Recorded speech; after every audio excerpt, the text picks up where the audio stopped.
ಆಲದ ಮರದ ಹತ್ರ ರಾತ್ರಿ ಹೊತ್ತು ಹೋಗಬೇಡ ಅಂತ ಎಲ್ಲರೂ ಹೇಳ್ತಾ ಇದ್ರು. ಆದರೆ ನಾನು ನಂಬಲಿಲ್ಲ. ಇದೆಲ್ಲ ಸುಳ್ಳು ಅಂತ ಅವರಿಗೆ ಅರ್ಥ ಮಾಡಿಸೋದಕ್ಕೆ ರಾತ್ರಿ ಅಲ್ಲೇ ಹೋಗಿ ಫೋಟೋ ತೆಗೆದೆ. ಆದರೆ ಆ ಫೋಟೋ ನನ್ನ ಯೋಚನೆಯನ್ನೇ ಸುಳ್ಳು ಮಾಡಿಸ್ಬಿಡ್ತು. ನನ್ನ ಜೀವನವನ್ನೇ ಕಂಪ್ಲೀಟಾಗಿ ಚೇಂಜ್ ಮಾಡಿಬಿಡ್ತು. ಒಂದು ಚಿಕ್ಕ ಹಳ್ಳಿ. ಆ ಹಳ್ಳಿ ಹೊರಭಾಗದಲ್ಲಿ ಒಂದು ದೊಡ್ಡ ಆಲದ ಮರವಿತ್ತು.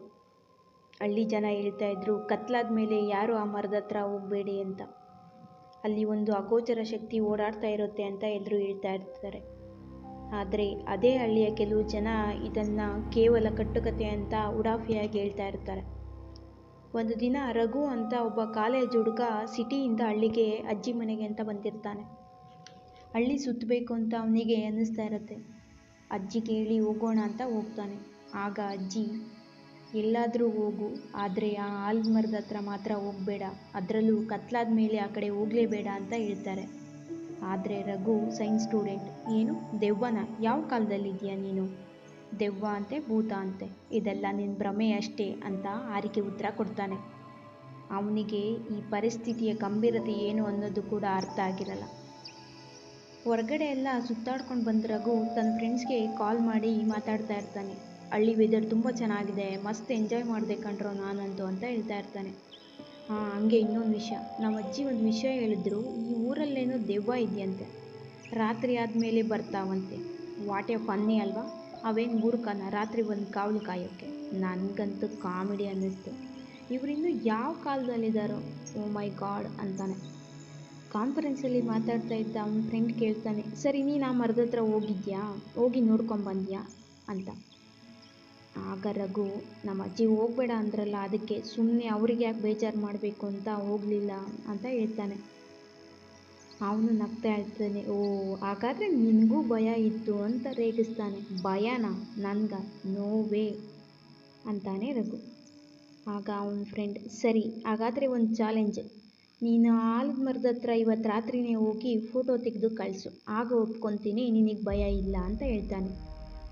ಅದೇ ಜೋಶಲ್ಲಿ ರಘು ಓಕೆ ಚಾಲೆಂಜ್ ಅಕ್ಸೆಪ್ಟೆಡ್ ಅಂತ ತಗೋತಾನೆ. ರಾತ್ರಿ 11 ಗಂಟೆ. ರಘು ಮೊಬೈಲ್ ಟಾರ್ಚ್ ಆನ್ ಮಾಡಿಕೊಂಡು ಆ ಮರದ ಹತ್ತಿರ ಹೋಗ್ತಾನೆ. ಆಗ ಗಾಳಿ ಜೋರಾಗಿ ಬೀಸ್ತಾ ಇರುತ್ತೆ. ಮರದ ಎಲೆಗಳು ಜೋರಾಗಿ ಸದ್ದು ಮಾಡ್ತಾ ಇರ್ತವೆ. ಸಡನ್ಲಿ ಅವನ ಫೋನ್ನಲ್ಲಿ ಕ್ಯಾಮ್ರಾ ಓಪನ್ ಮಾಡಿ ಫೋಟೋ ತೆಗಿತಾನೆ. ಸ್ಕ್ರೀನ್ನಲ್ಲಿ ಯಾರೋ ನಿಂತಿರೋ ನೆರಳು ಮಾತ್ರ ಕಾಣಿಸುತ್ತೆ. ಅವನು ಗಾಬರಿಯಾಗಿ ಆ ಫೋಟೋ ತೆಗೆದಿರೋ ಜಾಗ ನೋಡಿದ್ರೆ ಅಲ್ಲಿ ಯಾರೂ ಕಾಣಿಸ್ತಾ ಇರಲ್ಲ. ಅವನು ಇದು ನನ್ನಲ್ಲಿರೋ ಭಯನೋ ಅಥವಾ ಭ್ರಮೆನೋ ಇರಬೇಕು ಅಂತ ಅಂದ್ಕೊಂಡು ಮತ್ತೆ ಆ ಫೋಟೋನ ನೋಡುವಂಥ ಸಾಹಸ ಮಾಡ್ತಾನೆ. ಆದರೆ ಆ ಫೋಟೋದಲ್ಲಿ ಮರದ ಕೆಳಗಡೆ ಒಂದು ಹುಡುಗಿ ನಿಂತ್ಕೊಂಡು ಅಳ್ತಾ ಇರೋ ರೀತಿ ಫೋಟೋ ಕಾಣಿಸುತ್ತೆ. ಮತ್ತವನು ಅದೇ ಜಾಗನ ನೋಡಿದಾಗ ಆ ಜಾಗದಲ್ಲಿ ಏನೂ ಇರಲ್ಲ. ಅವನಿಗನ್ಸುತ್ತೆ, ಓ ಇಲ್ಲಿ ಏನೂ ಸರಿ ಇಲ್ಲ, ಆದಷ್ಟು ಬೇಗ ನಾನು ಮನೆಗೆ ಹೋಗಬೇಕು ಅಂತ ಹೋಗ್ತಾನೆ. ಅವನು ಹೋಗ್ತಾ ಇದ್ದರೆ ಯಾರೋ ಅವನನ್ನು ಹಿಂಬಾಲಿಸ್ತಾ ಇದ್ದಾರೆ ಅಂತ ಅವನಿಗನ್ಸುತ್ತೆ. ಹಾಗಾಗಿ ಬೇಗ ಬೇಗ ಹೋಗಿ ಮನೆ ಸೇರ್ಕೋಬೇಕು ಅಂತ ಹೇಳಿ ಬೇಗ ಬೇಗ ನಡ್ಕೊಂಡು ಹೋಗಿ ಮನೆ ಸೇರ್ಕೊತಾನೆ. ಮನೆಗೆ ಹೋಗಿ ರೂಮಲ್ಲಿ ಮಲ್ಕೊತಾನೆ. ಆ ರೂಮಲ್ಲಿ ಅವನೊಬ್ಬನೇ. ಎಷ್ಟೇ ಒದ್ದಾಡಿದ್ರೂ ಅವನಿಗೆ ನಿದ್ದೆ ಬರ್ತಾ ಇರಲ್ಲ. ಎದ್ದು ಕೂರ್ತಾನೆ. ಸಡನ್ಲಿ ಅವನಿಗೆ ಒಂದು ಧ್ವನಿ ಕೇಳಿಸುತ್ತೆ. ರಘು ರಘು ಅಂತ ಕೂಗೋ ಹೆಣ್ಣಿನ ಧ್ವನಿ. ಯಾರಿರ್ಬೋದು ಅಂತ ತಿರುಗಿ ನೋಡ್ತಾನೆ. ಕಿಟಕಿ ಹತ್ರ ಅದೇ ಹುಡುಗಿ ನಿಂತಿರ್ತಾಳೆ. ಆ ಹುಡುಗಿ ರಘುನ ನೋಡಿ ಹೇಳ್ತಾಳೆ, ನೀನು ಯಾಕೆ ನನ್ನನ್ನು ಡಿಸ್ಟರ್ಬ್ ಮಾಡಿದೆ, ನೀನಾಗಿ ಬಂದಿದ್ದು ನನ್ನ ಹತ್ರ ಅಂತ ಹೇಳ್ತಾಳೆ. ರಘುಗೆ 1 ನಿಮಿಷ ಭಯ ಆಗಿ ಅವನ ಅಜ್ಜಿ ಹತ್ರ ಓಡೋಗ್ತಾನೆ. ಬೆಳಗ್ಗೆ ಎದ್ದು ಅಜ್ಜಿ ಕೇಳ್ತಾರೆ, ಯಾಕೋ ರಘು ಇಲ್ಲಿ ಬಂದು ಮಲಗಿದ್ದೀಯಾ, ಏನಾಯಿತು ಅಂತ. ಆಗ ಅವನು ನಡೆದಿರೋಂಥ ಕತೆ ಹೇಳ್ತಾನೆ. ಅಜ್ಜಿಗೆ ಗಾಬರಿನೇ ಆಗೋಗುತ್ತೆ. ನಾನು ಹೇಳಿದ್ದೆ ಅಲ್ವಾ ಅಲ್ಲಿ ಹೋಗಬೇಡ ಅಂತ. 20 ವರ್ಷದ ಹಿಂದೆಯೇ ಆ ಮರದ ಹತ್ತಿರ ಒಂದು ಹುಡುಗಿ ಆತ್ಮಹತ್ಯೆ ಮಾಡಿಕೊಂಡು ಸತ್ತೋದ್ಲು. ಅವಳ ಹೆಸರು ಲಕ್ಷ್ಮಿ. ಯಾರನ್ನೋ ಪ್ರೀತಿಸ್ತಾ ಇದ್ಲಂತೆ ಅವಳು. ಅವನು ಕೈ ಕೊಟ್ಟ ಅಂತ ಹೀಗೆ ಮಾಡಿಕೊಂಡ್ಲು ಅಂತ ಜನ ಮಾತಾಡ್ತಾ ಇರ್ತಾರೆ. ಆತ್ಮಹತ್ಯೆ ಮಾಡ್ಕೊಂಡಿರೋದ್ರಿಂದ ಅವಳ ಆತ್ಮ ಅಲ್ಲೇ ಓಡಾಡ್ತಾ ಇದೆ ಅಂತ, ಅದು ಎಷ್ಟೋ ಜನರ ಅನುಭವಕ್ಕೂ ಕೂಡ ಬಂದಿದೆ ಅಂತ ಜನ ಹೇಳ್ತಾ ಇದ್ದಾರೆ. ಇನ್ನೊಂದು ಸಾರಿ ಅಲ್ಲೆಲ್ಲ ಹೋಗಬೇಡ ಅಂತ ಹೇಳ್ತಾರೆ ಅಜ್ಜಿ. ಭಯದಿಂದ ಮೊದಲೇ ಎದ್ರಿದ್ದ ರಘುಗೆ ಅಜ್ಜಿ ಮಾತು ಕೇಳಿ ಇನ್ನಷ್ಟು ಗಾಬರಿ ಆಗುತ್ತೆ. ಅವನು ಆ ರಾತ್ರಿ ಅಲ್ಲಿ ಮಲಗಿದ್ದಾಗ ಮತ್ತದೇ ಧ್ವನಿ ಕೇಳಿಸುತ್ತೆ. ಈ ಸಾರಿ ಅವಳು ನನಗೆ ಸಹಾಯ ಮಾಡು, ನನ್ನ ಸಾವಿಗೆ ನ್ಯಾಯ ಕೊಡಿಸು ಅಂತ ಅವನ ಹತ್ರ ಕೇಳ್ತಾಳೆ. ಅವನಿಗೆ ಒಂದು ಕ್ಷಣ ಗಾಬರಿನೇ ಆಗಿ ಏನಿರ್ಬೋದು, ಯಾಕೆ ಈಗ ನನ್ನನ್ನು ಕಾಡ್ತಾ ಇದೆ ಅಂತ ಹೇಳಿ ಏನು ವಿಷಯ ಇದೆ ಅಂತ ತಿಳ್ಕೋಬೇಕು ಅಂತ ಅವನು ಮತ್ತದೇ ಆ ಮರದ ಹತ್ರ ಹೋಗ್ತಾನೆ. ಆಗ ಅವನಿಗೆ ಆ ಹುಡುಗಿಯ ಆತ್ಮ ಕಾಣಿಸುತ್ತೆ.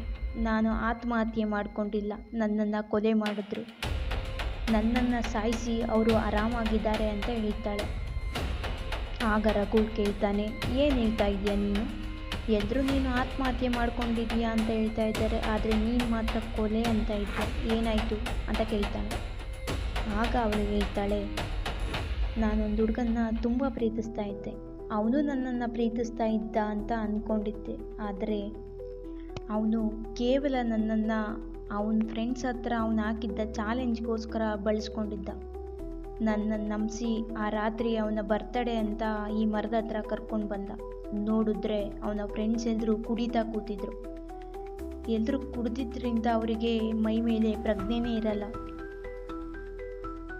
ನನ್ನನ್ನು ಪಡೆದೇ ತೀರಬೇಕು ಅಂತ ನನ್ನನ್ನು ಕೆಡಿಸೋದಕ್ಕೆ ಅಂತ ತುಂಬ ಪ್ರಯತ್ನ ಪಟ್ಟರು. ನಾನು ಕಿರಿಚ್ಕೊಂಡೆ. ಆಗ ಅವ್ರಿಗೆ ಗಾಬರಿಯಾಗಿ ಎಲ್ಲಿ ಎಲ್ಲ ಜನ ಓಡಿ ಬಂದುಬಿಡ್ತಾರೋ ಅಂತ ನನ್ನ ತಲೆ ಜೋರಾಗಿ ಬಾಟ್ಲಿಯಿಂದ ಹೊಡೆದು ಸಾಯಿಸಿಬಿಟ್ರು. ಆಮೇಲೆ ಊರಿನ ಜನನೂ ಕೂಡ ಅವಳು ಆತ್ಮಹತ್ಯೆ ಮಾಡಿಕೊಂಡ್ಳು ಅಂತ ನಂಬಿಸ್ಬಿಟ್ರು. ಕೊನೆಗೆ ಪೊಲೀಸರನ್ನು ಕೂಡ ದುಡ್ಡು ಕೊಟ್ಟು ಕೊಂಡ್ಕೊಂಡ್ಬಿಟ್ರು ಅವರು ಅಂತ ಹೇಳಿ ಹೇಳ್ತಾ ಇರ್ತಾಳೆ. ಆಗ ರಘುಗನ್ಸುತ್ತೆ, ಈ ಕೊಲೆಗೆ ನಾನು ನ್ಯಾಯ ಕೊಡಿಸ್ಲೇಬೇಕು, ಇವಳಿಗೆ ನಾನು ನ್ಯಾಯ ಕೊಡಿಸ್ಲೇಬೇಕು ಅಂತ ಹೇಳಿ ತುಂಬ ಪ್ರಯತ್ನ ಪಟ್ಟು ಆ ಕೊಲೆಗೆ ಸಂಬಂಧಪಟ್ಟಂಥ ಎಲ್ಲ ಎವಿಡೆನ್ಸ್ನ ಕಲೆಕ್ಟ್ ಮಾಡಿ ಪೊಲೀಸರಿಗೆ ಕೊಟ್ಟು ಕೊಲೆ ಅಂತ ಸಾಬೀತು ಮಾಡ್ತಾನೆ. ಕೊಲೆ ಮಾಡಿದವ್ರನ್ನ ಪೊಲೀಸರು ಊರ ಜನರ ಮುಂದೆನೇ ಹೇಳ್ಕೊಂಡು ಹೋಗ್ತಾರೆ. ಆಗ ಆ ದಿನ ರಾತ್ರಿ ರಘು ಮತ್ತೆ ಆ ಮರದ ಹತ್ರ ಹೋಗ್ತಾನೆ. ಈಗ ನಿನಗೆ ನ್ಯಾಯ ಸಿಗ್ತಾ ಅಂತ ಕೇಳ್ತಾನೆ. ಆ ಕ್ಷಣವೇ ರಘು ಫೋನು ವೈಬ್ರೇಟ್ ಆಗುತ್ತೆ. ತೆಗೆದು ನೋಡಿದ್ರೆ ಲಕ್ಷ್ಮಿ ನಗ್ತಾ ಇರ್ತಾಳೆ. ಆದರೆ ಆಗ ಅಲ್ಲಿ ಮತ್ತೊಂದು ವಿಷಯ ಕಾಣಿಸುತ್ತೆ. ಅದೇನಪ್ಪ ಅಂದರೆ ಆ ಫೋಟೋದಲ್ಲಿ ಇನ್ನೊಂದು ನೆರಳು ಕಾಣಿಸುತ್ತೆ. ಅದೇನಾಗಿರುತ್ತೆ ಅಂದರೆ